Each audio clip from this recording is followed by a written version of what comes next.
আজ বানাবো চিতল মাছের মুইটা। তবে চলুন শুরুতেই দেখে নেওয়া যাক কী কী লাগছে। মাছটাকে বাজার থেকেই কুড়িয়ে এনেছিলাম। এর মশলার জন্য নিয়ে নিয়েছিলাম আদা রসুনের পেস্ট, পেঁয়াজ বাটা, একটা গোটা আলু সেদ্ধ আর টমেটো বাটা, আর নিয়ে নিয়েছি কাঁচা লঙ্কা বাটা। এইখানে নিয়ে নিয়েছি একটা গোটা আলুকে টুকরো করে।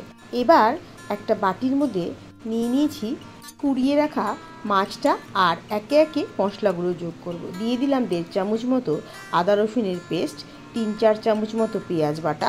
এবারে দিয়ে দিচ্ছি ঝালের জন্য ওই চামচের 1.5 চামচ কাঁচা লঙ্কা বাটা। আমি এখানে 1.5 চামচ ব্যবহার করেছি, আপনারা আপনাদের ঝালটা প্রয়োজন হিসেবে ব্যবহার করে নেবেন। এবার দিয়ে দিচ্ছি কুড়িয়ে রাখা সেদ্ধ আলুটা। এবারে গুঁড়ো মশলার মধ্যে দিয়ে দেব 1 চামচ মতো হলুদ গুঁড়ো, সামান্য একটু কাশ্মীরি লাল লঙ্কার গুঁড়ো, আর দিয়ে দেব প্রয়োজন মতো নুন। সব কিছুকে দিয়ে একসাথে মাছের সাথে খুব ভালোভাবে মেখে একটা পেস্ট রেডি করে নেব। খুব ভালোভাবে হাত বা চামচ দিয়ে এইভাবে পেস্টটাকে রেডি করে নিতে হবে। পেস্টটা তৈরি করবার সময় এমনভাবে তৈরি করতে হবে যেন কোনো রকম দলা না থাকে। এই কারণে মাছের গায়ে সেদ্ধ আলুটা মেশানোর সময় একটা গ্রেটারের সাহায্যে গ্রেট করে তারপরে মিশিয়েছিলাম। এতে কোনো রকম দলা থাকে না, আর মাছের সাথে আলুটাকে মেশাতেও খুব সুবিধা হয়। আপনাদের কাছে যদি চামচ দিয়ে মেশাতে কোনো রকম অসুবিধা হয় তাহলে হাত দিয়েও চটকে মেখে নিতে পারেন। মাখা হয়ে যাওয়ার পর 2-3 মিনিট সাইডে রেখে দিয়ে এবার গ্যাসে বসিয়ে দিচ্ছি একটা কড়াই, আর তার মধ্যে দিয়ে দিচ্ছি বেশ খানিকটা জল।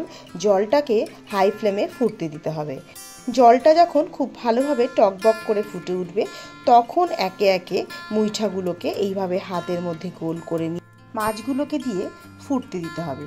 কারণ যদি ঠান্ডা জলে বা ফুটন্ত গরম জলে মাছগুলোকে ফোটানো না যায় তাহলে সবকটা মাছ ছেড়ে যেতে পারে। খানিকক্ষণ মুইঠাগুলো জলের মধ্যে ফোটানোর পর যখন উপর দিকে ভেসে উঠবে আর সাইজটা অনেকটা বড় হয়ে যাবে তখন গ্যাসের ফ্লেমটা বন্ধ করে দিয়ে একে একে মাছগুলোকে হালকা হাতে তুলে নেব।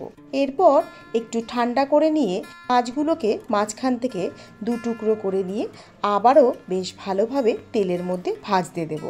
এই সময় কেউ যদি মনে করেন মাঝখান দিয়ে কাটবেন না, এই সাইজেই রেখে ভেজে নেবেন, সেটাও করতে পারেন, কিন্তু আমি এখানে মাছটাকে মাঝখান থেকে 2 ভাগ করে কেটে নিয়েছিলাম। এখন গ্যাসে একটা কড়াই বসিয়ে দিয়েছি আর তার মধ্যে দিয়ে দিলাম বেশ খানিকটা সর্ষের তেল। তেলটা ধুয়ে ওঠা গরম হয়ে এলে একে একে মাছের মুইঠাগুলো দিয়ে সামান্য লাল করে ভেজে নেব। খুব বেশি লাল করে ভাজবো না, এতে মাছটা খাবারের সময় মুখে শক্ত ভাব লাগতে পারে। সবকটা মাছ ভাজা হয়ে গেছে। এখন কড়াইয়ের ওই তেলে ফোড়নে দিয়ে দিলাম গোটা গরম মশলা, এলাচ, লবঙ্গ, দারচিনি, আর দিয়ে দিচ্ছি কেটে রাখা আলুটা। এবার এর মধ্যে দিয়ে দিলাম হলুদ গুঁড়ো আর নুন। আলুগুলোকে সামান্য লাল করে ভেজে নেব।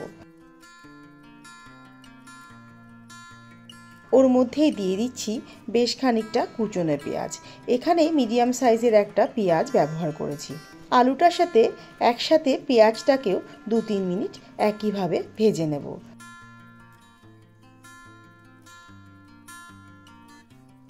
এখন এর মধ্যে দিয়ে দিচ্ছি বড় চামচের 4 চামচ মতো বেটে রাখা পেঁয়াজের পেস্ট আর 2 চামচ মতো আদা রসুনের পেস্ট, আর দিয়ে দিলাম একটা গোটা টমেটো বাটা।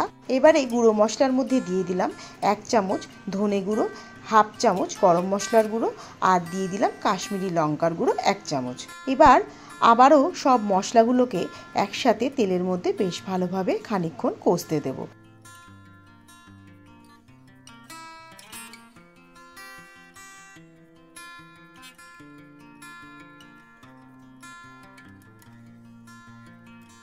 এখানে ঝালের জন্য দিয়ে দিলাম বেশ খানিকটা কাঁচা লঙ্কা বাটা।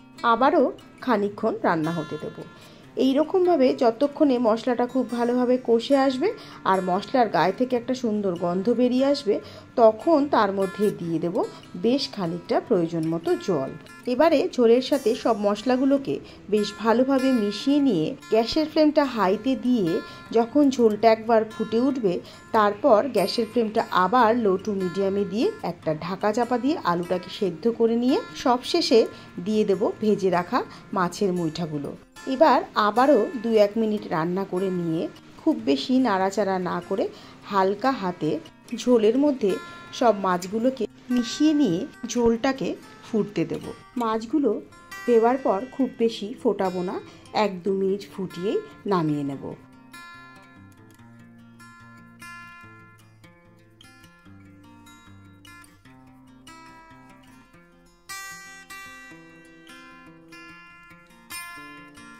এইবারে ওপর থেকে দিয়ে দিলাম সামান্য একটু চিনি। এইখানে এই মাছে অনেকেই চিনিটা পছন্দ করেন না, কিন্তু আমার কাছে একটু চিনি না হলে ভালো লাগে না, সেই জন্য আমি ব্যবহার করলাম।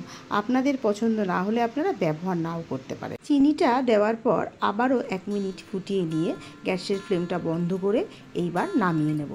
সব শেষে ওপর থেকে আবারও দিয়ে দিলাম বেশ খানিকটা গরম মশলার গুঁড়ো আর দিয়ে দিলাম 2 চামচ মতো ঘি। আবারও সব কিছুকে হালকা হাতে মিলিয়ে নিয়ে এইবার নামিয়ে নেব। আজকের এই চিতল মাছের মুইঠার রেসিপিটা আপনাদের কাছে কীরকম লাগলো একবার জানাতে ভুলবেন না। যদি ভালো লেগে থাকে তাহলে বাড়িতে একবার ট্রাই করেও দেখতে পারেন। কথা দিচ্ছি বানানোর পর আপনাদের কাছেও ভালো লাগবে। তবে এই পর্যন্তই, দেখা হবে অন্য কোনো নতুন রেসিপির সাথে। সবাই খুব ভালো থাকবেন আর সুস্থ থাকবেন।